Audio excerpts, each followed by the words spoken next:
তিনটি ক্রমিক পূর্ণসংখ্যার গুণফল 60 হলে সংখ্যা তিনটির যোগফল কত? তো তিনটি ক্রমিক সংখ্যার গুণফল 60।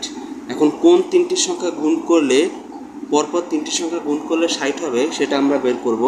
তো এখানে আমাদের প্রথমে 60-এর লসাগু বের করতে হবে। তো 60কে যদি আমরা 2 দিয়ে ভাগ করি তাহলে পাবো 30। তারপর 30কে 2 দিয়ে ভাগ করলে পাবো 15। 15কে 3 দিয়ে ভাগ করলে আমরা পাবো 3 × 5 = 15। তো এখন আমাদের এখানে তিনটা সংখ্যা বের করতে হবে ক্রমিক, যেগুলো গুণ করলে 60 হবে। তো এখানে আমরা সর্বনিম্ন সংখ্যা 3 পেলাম। তারপর এখানে 2 × 2, এই দুইটা মিলে একটা সংখ্যা ধরলাম। তারপর হচ্ছে 5।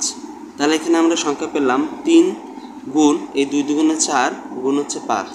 তো এখন আমরা দেখব এই 3, 4, 5 গুণ করলে 60 হয় কিনা। 3, 4, 12, 5, 12, 60। তো এটি তিনটি সংখ্যা গুণ করলে 60 হয়।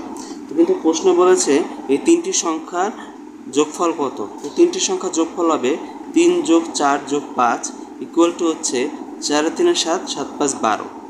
তো এই অঙ্কের উত্তর হচ্ছে 12।